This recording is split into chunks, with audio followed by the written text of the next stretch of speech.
다 찾았으면 저와 교도가도록 하겠습니다. 그러므로 너희가 이제 여러 가지 시험으로 말미암아 잠깐 근심하게 되지 않을 수 없으나 오히려 크게 기뻐하는도다.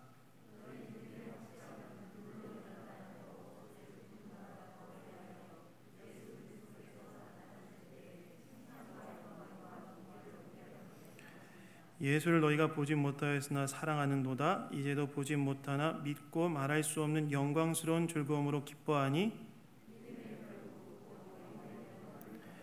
이 구원에 대하여는 너에게 임할 은혜를 예언하던 선지자들이 연구하고 부지런히 살펴서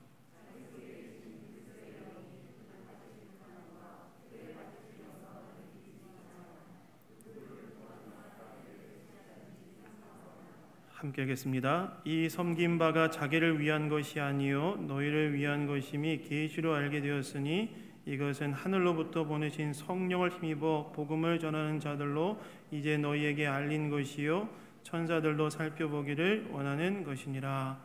아멘. 여러분, 더운 여름 잘 보내고 계십니까? 우리 이 시간에 좌우 앞뒤로 한번 인사 한번 합시다. 우리 참 잘 오셨습니다. 인사하겠습니다. 시작. 참 잘 오셨습니다. 네. 서로의 얼굴도 보면서 우리가 하나님께 예배드렸으면 좋겠습니다. 신자의 기쁨은 달라야 됩니다.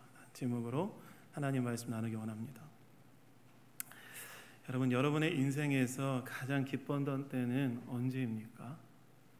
여러분이 지금까지 인생을 살아오면서 가장 기뻤던 때, 사람마다 가장 기뻤던 때는 다를 것 같아요. 어떤 사람은 자기의 집을 장만했을 때가 가장 기뻤을 수 있고, 결혼했을 때가 가장 기뻤을 수 있고, 자녀를 출산했을 때, 큰 성취를 이루었을 때 등 사람마다 기뻤던 때가 다양할 것 같습니다.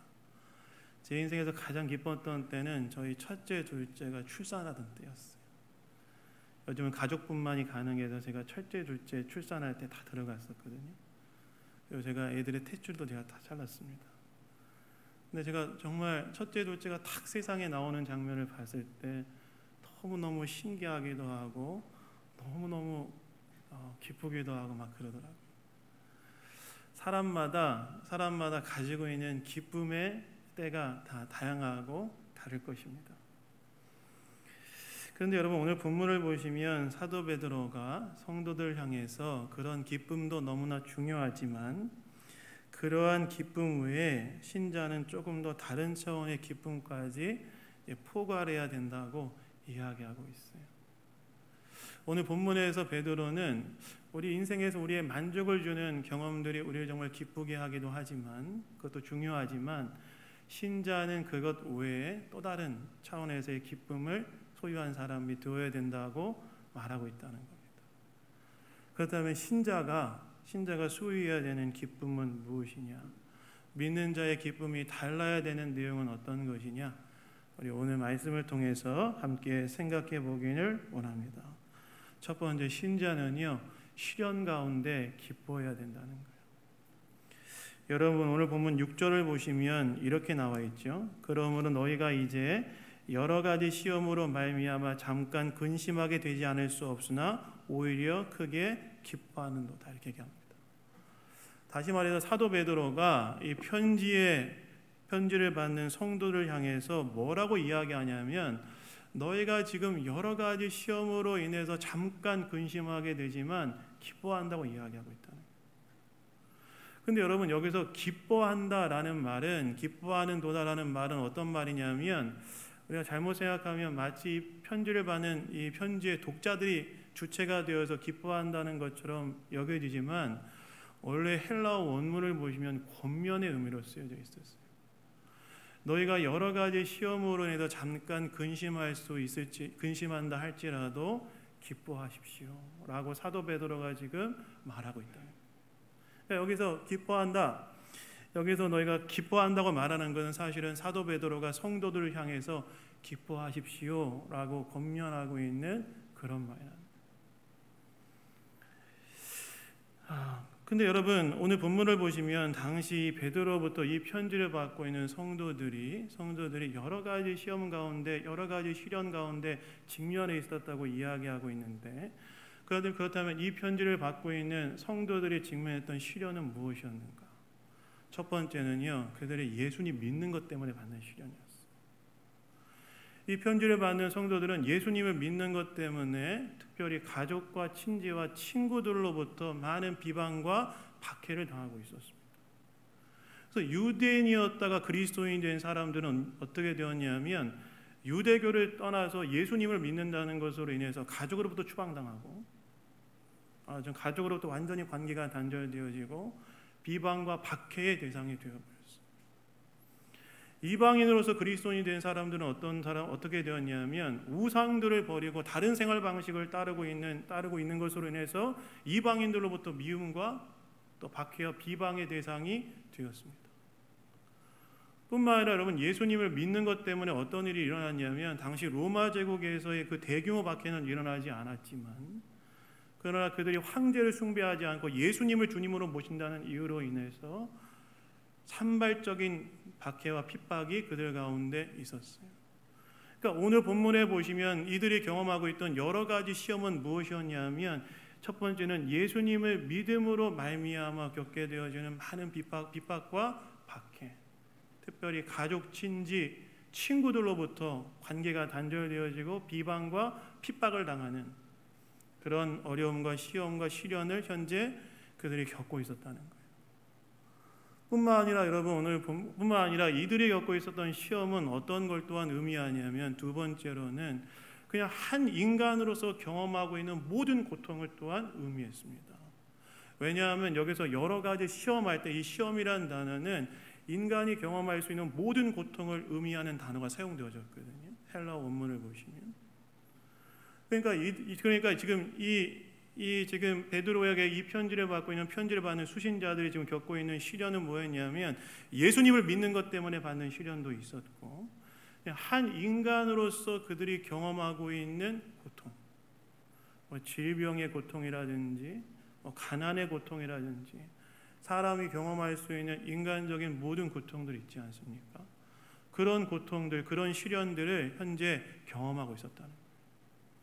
그런데 여러분, 그들을 향해서 오늘 본문을 보시면 사도 베드로가 뭐라고 권면하고 있냐면, 여러 가지 시험으로 인해서 잠깐 근심한다 할지라도 기뻐하십시오, 이렇게 권면하고 있다는 거예요.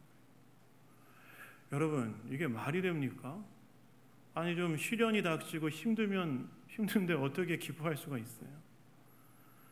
시련이라는 고통이 내 안에 찾아오면 여러분, 기본적으로 사람은 괴롭고 고통스럽지 거기에서 어떻게 기뻐할 수 있냐는 거예요. 손가락에 작은 상처만 나도 어떤 기분이 들어요? 살짝 빼도 마치 온몸이 아픈 것 같은 그 고통이 찾아오지 않습니까? 저만 그래요? 여러분들은 안 그러세요?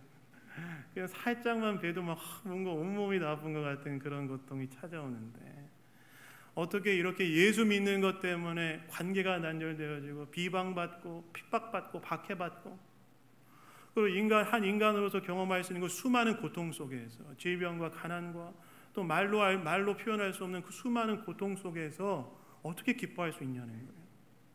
그런데 여기서 사도 베드로는 그런 성도들을 향해서 기뻐하십시오. 여러 가지 시험이 여러분에게 닥쳐온다면 잠깐 근심할 수 있지만, 그러나 기뻐하십시오라고 이야기한다는 거예요. 그 왜 기뻐하라고 말하는가? 그 이유가 오늘 본문 이제 7절에 나와 있죠. 우리 한번 7절 한번 다 같이 한번 읽어볼까요? 우리 읽겠습니다. 시작. 너희의 믿음의 확실함은 불로 연단하여도 없어질 금보다 더 귀하여 예수 그리스도께서 나타나실 때 칭찬과 영광과 존귀를 얻게 할 것이니라. 아멘. 왜 베드로가 너희들이 이 땅 가운데 경험하고 있는 온갖 시련 가운데 기뻐하라고 사도 베드로가 권면하고 있는가? 그것이 뭘 만들어내기 때문이라고 이야기하고 있습니까? 이 땅에서 그 시련을 통해서 하나님께서 그들 안에 뭘 만들어내냐면, 이 세상에서 가장 가치 있다고 여겨지는 귀금속인 금보다 더 귀한, 금보다 더 가치 있는 연단된 믿음을 그들의 마음 가운데 만들어낼 것이기 때문에, 그래서 사도 베드로가 성도들 향해서 기뻐하라고 이야기합니다.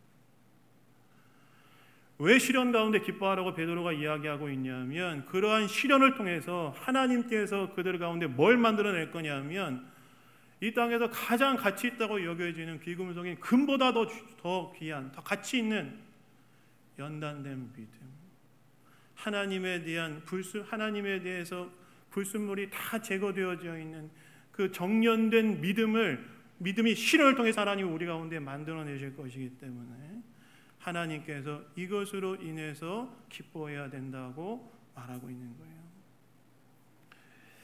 여러분, 여기에서 우리가 한 가지 중요하게 알아야 될 교훈이 있습니다. 무엇이냐? 우리 인생 가운데 찾아온 시련을 우리는 어떻게 맞이해야 되는가 하는 거예요. 여러분, 저와 여러분이 예수님을 믿는 것 때문에 받는 시련도 있고, 저와 여러분의 인생 가운데 원하지 않은 원하지 않은 시련이 찾아옴으로 인해서 생겨나는 어려움들이 있지 않습니까? 우리 인생 가운데 찾아온 시련을 우리는 어떻게 맞이해야 되는가? 하나님께서는 우리가 어떻게 맞이하기를 원하시냐면 그 시련을 기쁨으로 대하기를 원하신다. 이것은 여러분 그 고통의 실체를 무시하라는 말이 아닙니다. 시련은 우리의 인생을 고통스럽게 만듭니다. 그러나 여러분, 이 시련을 통해서 우리는 뭘 기대할 수 있냐면 이 시련을 통해서 하나님께서 우리 안에 하나님에 대한 정금과 같이 단련된 믿음을 만들어낼 것이기 때문에 그 시련이라는 것이 우리로 하여금 우리 안에 있는 그 하나님에 대한 믿음의 그 불순물들을 다 제하여 버리고 하나님만을 의뢰하고 신뢰하고 의지하는 그 단련된 믿음을 만들 것이기 때문에 그 시련 앞에서 우리는 시련을 어떻게 맞이해야 되느냐? 기쁨으로 맞이해야 되기를 하나님께서 원하신다는 거예요. 그래서 우리는 먼저 뭘 알아야 되느냐? 내 안에 연단된 믿음은 이 세상에 존재하는 그 어떤 가치 있는 것보다 가장 가치 있는 것이라는 사실을 먼저 알아야 돼요. 여러분에게 제일 소중한 것이 무엇입니까? 많이 있겠죠. 그러나 여러분 안에 여러분에게 가장 가치 있는 것이 무엇이어야 되는가? 무엇인지 우리가 알아야 되는가? 연단된 믿음. 왜 그럴까요? 왜 연단된 믿음이 가장 가치 있을까요? 연단된 믿음이 있을 때 그것이 우리로 하여금 어떻게 만드냐면 우리 인생의 밑바닥을 치고 우리의 인생이 더 이상 아무것도 없는 때가 온다 할지라도 이 연단된 믿음이 있다면 삶을 새롭게 다시 세워낼 수 있는 능력이 바로 거기에서 오기 때문에 그래요. 그러니까 믿음이 너무너무나 중요한 거예요. 여러분, 그 현대 선교의 아버지인 윌리엄 캐리를 아실 겁니다. 현대 선교의 아버지 윌리엄 캐리. 이 사람은 원래 영국 사람이었는데요. 인도에 이제 선교사로 파송되어서 갔어요. 근데 이 사람이 인도에 가서 뭘 했냐면 8년 동안 인도 말로 성경을 다 번역했습니다. 8년 동안의 시간과 에너지를 들여서 인도 말로 성경을 번역하는데 성공을 해요. 근데 여러분, 이 사람이 어떻게 되는 줄 아십니까?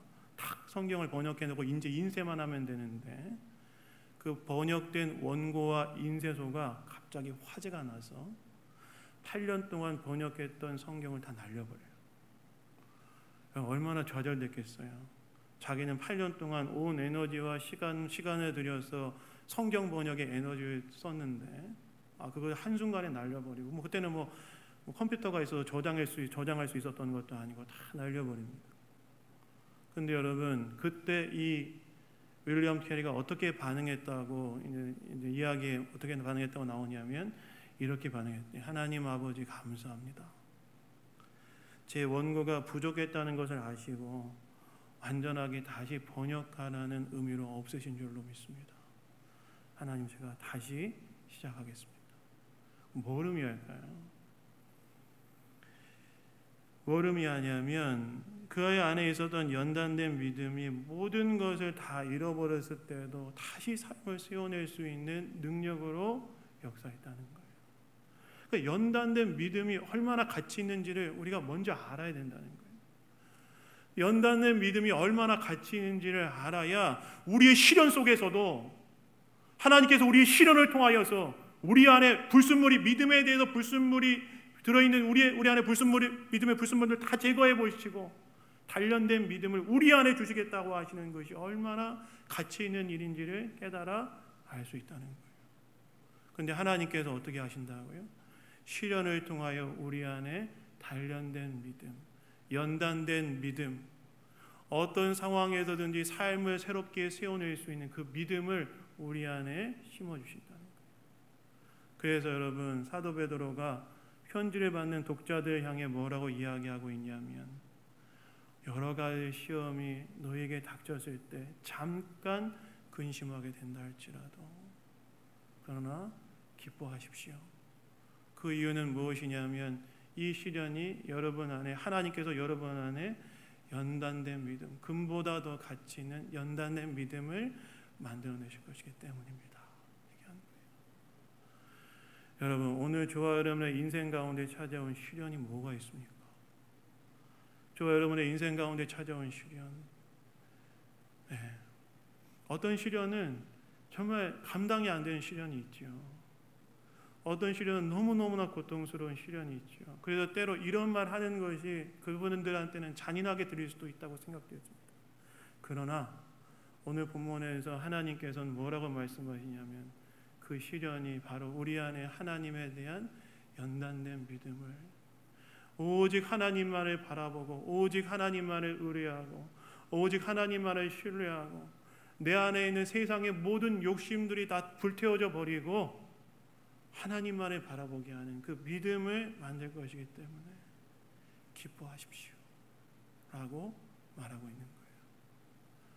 그래서 여러분, 시련이 다가왔을 때 신자들은 어떻게 해야 돼? 어떻게 맞이해야 되느냐?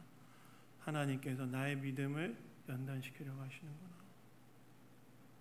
하나님께서 내 안에 있는 모든 욕심들을 태우시고 오직 하나님만을 바라보고 하나님만을 의지하고 하나님만을 의뢰하고 천국만을 소망하며 살아가게 하시려고 내 안에 주신 시련이구나 라고 생각하시고 기쁨으로 맞이하시는 저와 여러분 되기를 예수님 이름으로 축원합니다.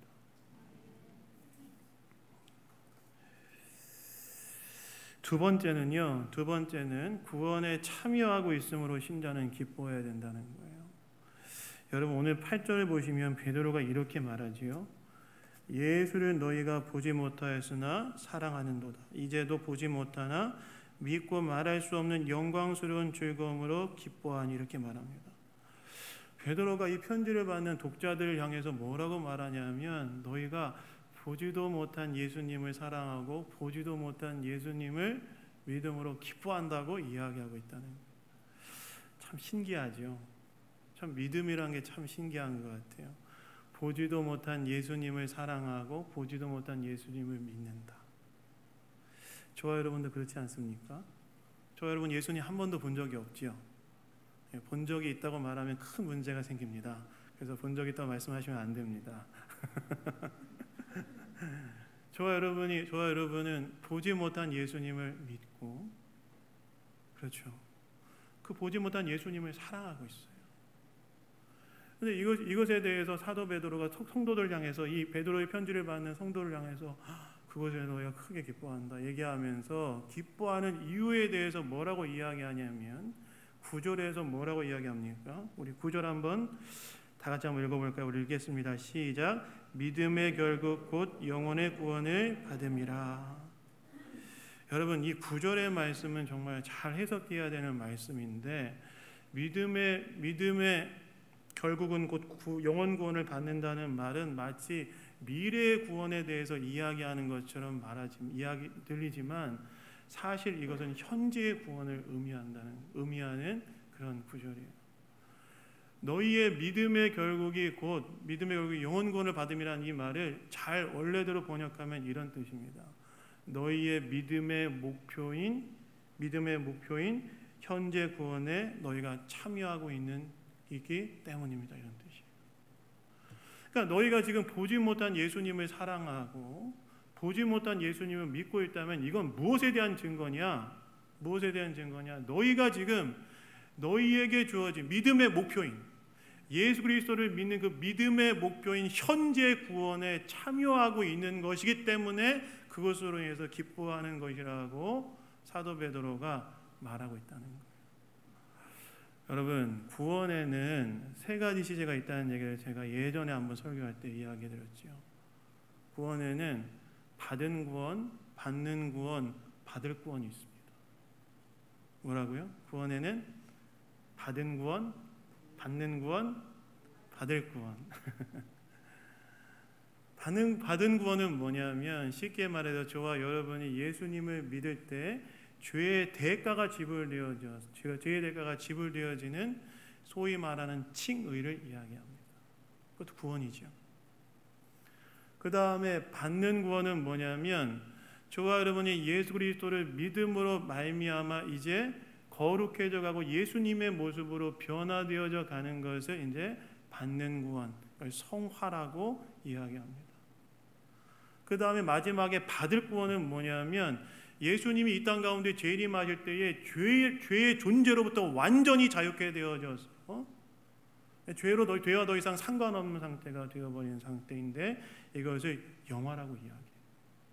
성경에 보시면 여러분 성경에 보시면 이미 예수를 믿음으로 말미암아 구원받은 사람들에게 너희는 구원을 받았다라고만 이야기하는 것이 아니라 너희는 구원을 이루라라고 이야기하고 너희는 구원을 받을 것이다라고 이야기해요.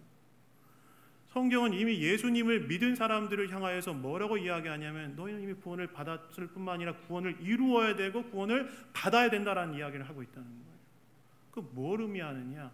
바로 이 받은 구원, 받는 구원, 받을 구원에 대해서 이야기하고 있다는 거예요. 그래서 구원받는다는 말은 세 가지 국면이 있는 거예요. 세 가지 차원이 있는 거예요. 그런데 오늘 본문에서 베드로가 뭐라고 이야기하냐면 너희가 지금 보지 못한 그 예수님을 믿고 사랑하고 있다면 너희들이 예수님을 보지 못한 그 예수님을 믿고 사랑하고 있다면 너희들은 지금 어디에 참여하고 있는 것이기 때문에 기뻐해야 된다고 말하고 있냐면 바로 그 현재 구원, 받는 구원, 성화되어져 가는 것, 예수 그리스도의 모습으로 참여하는 것에 예수 그리스도의 모습으로 변화되어지는 일에 참여하고 있는 것이기 때문에 너희 안에 구원이 이루어져 가고 있는 것이기 때문에 기뻐해야 된다고 사도 베드로가 이야기하고 있다는 거예요. 그래서 여러분 신자에게 있어서 정말 기뻐해야 될 또 하나의 중요한 내용이 있는데요. 그것이 무엇이냐면 내가 예수님을 정말 믿고 있다면 예수님 믿고 사랑함으로써 예수님의 모습으로 변화되어져 가는 것이 우리가 정말 기뻐해야 될 내용이어야 된다. 여러분 이거 기뻐하세요? 내가 정말 예수님을 믿고 사랑함으로써 내가 예수님의 모습으로 매일매일 조금씩 변화되어져 가는 것이 여러분의 기쁨의 내용이 되고 있습니까? 이게 우리의 기쁨의 내용이 되어야 된다고 사도 베드로가 이야기하고 있다는 거예요. 내 믿음의 목표인 예수님의 모습으로 변화되어지는 것이 우리의 기쁨의 중요한 내용이 되어야 된다는 거예요.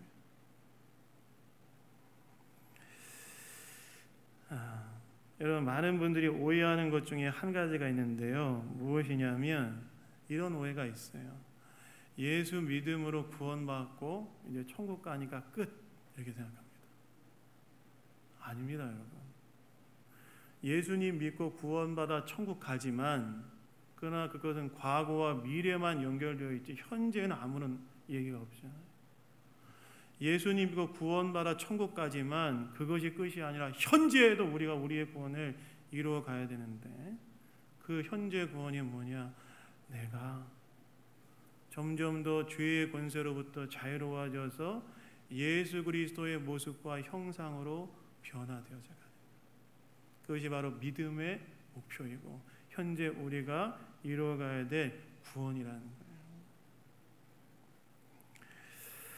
그리고 그것이 우리의 기쁨의 중요한 이유가 되어야 된다는 겁니다. 그래서 여러분 이와 관련해서 제가 한 가지 예화를 좀 들어보겠습니다.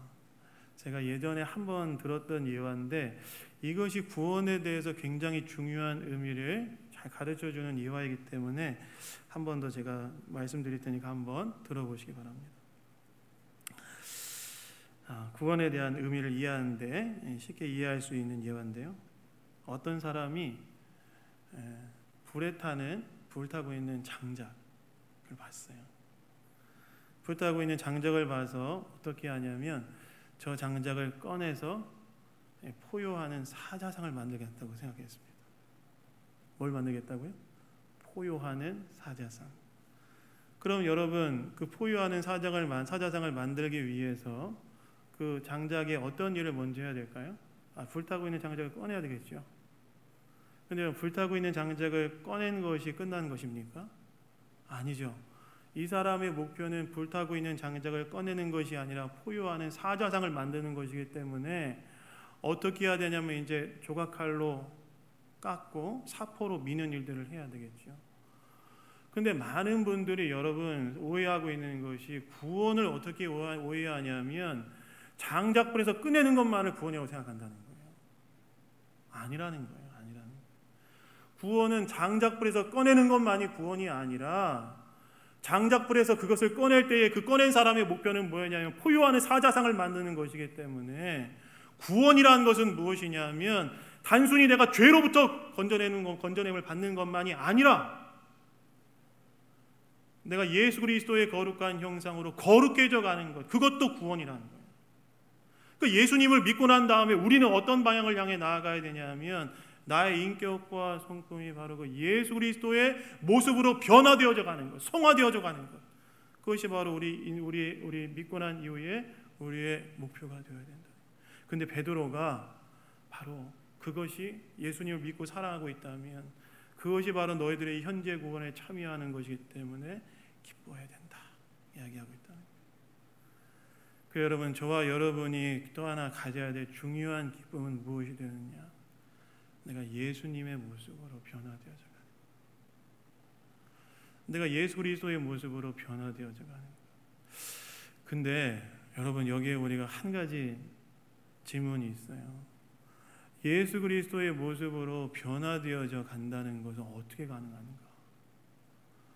예수님의 모습으로 변화되어 가야 된다는 건 알겠는데 어떻게 해야 내가 예수님의 모습으로 변화되어져 갈 수 있는가? 어떻게 변화될 수 있을까요? 여기에 여러분 많은 성도님들이 착각하는 게 있어요. 예수님의 모습으로 변화되어져 가기 위한 나의 노력은 마치 나의 성품과 나의 성격을 내 힘으로 바꾸는 것이라고 생각합니다. 내가 예수님의 모습으로 변화되어지기 위한 나의 노력은 무엇이 되어야 되냐면 나의 노력과 나의 성품과 성격을 내 힘으로 바꾸는 것이다. 여러분, 그렇게 하면 우리가 예수님의 모습으로 절대 변화될 수 없습니다. 그러면 예수님의 모습으로 변화되어지기 위한 우리의 노력은 무엇이냐? 내가 내 힘으로 내 성품과 성격을 바꾸는 노력이 아니라 예수님의 모습으로 변화되어지기 위한 우리의 노력은 예수님께서 나를 다스리도록 내어드리는 노력이 되어야 된다. 우리가 정말 예수님의 모습으로 변화되어지기 위해서는 어떻게 해야 되느냐면 내 성격과 성품을 내 힘으로 바꾸는 것이 아니라 믿음으로 말미암아 내 안에 이미 들어오신 성령께서, 예수님의 영께서 나의 인격과 삶을 다스리도록 내어드릴 때, 그 성령이 나를 다스리실 때, 그때 우리가 자연스럽게 우리 안에 예수 그리스도의 모습과 성품과 열매들이 맺어져 간다는 거예요. 여러분, 우리의 중요한 기쁨의 내용이 되어야 될 중요한 것 중에 하나는 뭐가 되어야 되느냐? 우리가 예수님 모습으로 변화되어져 가야 되는 것. 그것이 우리의 기쁨의 이유가 되어야 되고, 그것이 어떻게 가능하냐? 매일 매순간 하나님께 나아가서, 성령께 나아가서 내 인격과 삶을 다스려 주시옵소서. 내어드릴 때. 그래서 여러분, 성화는 있잖아요. 하나님의 은혜의 역사이지만 동시에 내가 내 삶을 내어드려야 가능한 역사예요. 그 로이드 존스 목사님이셨던 교리 강좌 시리즈에 보시면 성화는 100% 하나님의 일이지만 동시에 100% 우리의 일이다. 우리가 매일 매순간 하나님 앞에 나아가, 내가 예수님 믿고 난 다음에 구원받았지만 내가 매일 매순간 주님 앞에 나아가 성령께서 나를 다스려 달라고 나를 드리지 않으면 일어나지 않는 게 성화라는 거예요. 근데 주님은 우리가 예수님의 모습으로 변화되어져 가는 것이 우리의 기쁨이 되기를 원하시고 거룩해져 가기를 원하신다는 거예요. 여러분, 우리는 매일 주님이 나를 다스리도록 내어가면서 성화의 기쁨을 맛보고 있습니까? 여러분, 제가 한 목사님의 성화에 관련된 예화를 읽게 되었는데요. 제가 도전이 되어서 한번 가져왔습니다. 한번 들어보세요. 리플리라는 사람이 쓴 믿거나 말거라는 책에는 이런 이야기가 나옵니다. 5달러짜리 쇠 한 덩이로 말편자를 만들면 50달러에 팔 수 있고, 바늘을 만들면 5,000달러에 팔 수 있고, 시계를 만들면 5만 달러에 팔 수 있습니다. 이처럼 같은 재료라도 어떻게 하냐에 따라 그 가치가 달라진다는 말입니다. 그런데 그리스도인도 사실 마찬가지입니다. 동일한 구원으로 거듭난 성도라고 해서 그들의 인생의 가치가 모두 같은 것은 아닙니다. 그들 중에는 하나님께 기쁨이 되는 사람이 있는가 하면 슬픔이 되는 사람도 있습니다. 구원은 출발일 뿐입니다. 그 구원을 빛나게 하는 가치는 그 삶을 통해서 드러나는데, 그리스도인의 참된 가치는 그가 얼마나 예수 그리스도와 닮은 사람인가에 달려 있습니다. 그래서 우리는 그것이 아무리 어렵고 고단한 길을 할지라도 예수님을 닮아가는 노력을 포기할 수 없다는 거예요. 무슨 말이냐? 성화가 이토록 중요하다는 거예요. 그래서 여러분, 매일매일 저와 여러분의 인격을 주님 앞에 내어드림으로, 주님께서 나를 다스리도록 내어드림으로 성화의 과정을 통해서 또 하나의 중요한 기쁨을 얻어 누리시는 저와 여러분 되기를 예수님 이름으로 축원합니다. 마지막으로는요, 구원 자체의 가치를 알고 기뻐하라는 거예요. 여러분, 오늘 본문을 보시면, 오늘 보면 10절부터 12절을 보시면 이제 이 구원이 무엇인가에 대해서 사도 베드로가 이야기하는데, 이 구원에 대해서 무엇이라고 말합니까? 12절에 보시면 이 구원은 복음을 전하는 자들을 통하여 너에게 알려진 것이라고 이야기해요. 근데 이 구원에 대해서 뭐라고 이야기하냐면, 선지자들이 보기를 원했던 것이고 천사들도 보기를 열망했던 것이라고 이야기합니다. 복음 전하는 자들을 통하여 너희가 받은 이 구원에 대해서 사도 베드로가 뭐라고 이야기하냐면, 구약의 선지자들이 보기를 열망했던 것이고 천사들도 보기를 열망했던 것. 그러니까 너희 일반적인 사람들이 우러러보는 자들이 보기를 열망했던 것이 바로 너희가 받은 구원이라는 거예요. 이 이야기는 어떤 걸 의미하냐면, 구원 자체가 가진 가치를 알며 이 구원받은 것으로 인해서 성도는 기뻐해야 된다라는 그런 이야기라는 거예요. 그래서 여러분, 우리가 정말 기뻐해야 되는 또 하나 중요한 것은 무엇이냐? 내가 구원받은 자체, 구원의 가치를 알고 그것으로 인해서 기뻐하는 거예요. 여러분, 하나님께서 예수 그리스도를 통하여 저와 여러분을 구원해 주신 것, 이 얼마나 놀라운 일입니까? 예수 그리스도의 십자가의 사역을 통하여서 하나님 저와 여러분에게 어떤 선물을 주셨어요? 하나님의 자녀가 되게 하셨고, 또 우리 안에 성령이 머무심으로 성령의 전이 되게 하셨고, 천국에 대한 소망을 주셨잖아요. 구원 자체가 우리의 기쁨의 근원이 된다는 거예요. 근데 여러분, 우리가 익숙하다 보니까 구원 자체가 가진 가치를 잃어버리고 살게 되는 것 같아요. 그러면 안 된다는 것입니다. 다시 원래의 구원이 가진 가치를 알고 그것이 우리의 기쁨의 근원이 되도록 해야 된다 라고 사도 베드로가 이야기하고 있다는 겁니다. 여러분들 하나님께서 구원해 주시는 것에 대한 가치를 깨닫고 그것으로 인해서 기뻐하고 있습니까? 이게 너무너무나 중요하다는 거예요. 사도 베드로가 이걸 알아야 된다는 거예요. 이것은 여러분, 우리가 어떤 상황에서도 꺼내놓고 늘 기뻐할 수 있는 이유가 되는 거죠. 흔들리지 않고 우리가 늘 꺼내놓고 기뻐할 수 있는 이유가 되는 거예요. 여러분, 그래서 우리가 가지고 있는 기쁨의 근원인 구원이 가진 가치를 아시고 이것을 통하여 또한 기뻐하시는 저와 여러분 되기를 예수님 이름으로 축원합니다. 여러분, 말씀을 맺겠습니다. 여러분, 신자의 기쁨은 세상과 달라야 됩니다. 신자의 기쁨은 구원에 의한 가치를 알고 기뻐하고, 구원에 참여하는 것이 기쁨임을 알고, 시련을 통해 하나님께서 나를 연단시킬 것에 대한 기대로 인한 기쁨이어야 됩니다. 우리 양문교회 성도님들이 바로 이 기쁨을 누리며 살아가는 은혜가 있기를 예수 그리스도의 이름으로 축원합니다. 우리 잠깐 좀 기도하겠습니다. 하나님 아버지 감사합니다. 오늘도 우리를 말씀으로 깨우쳐 주시니 감사합니다.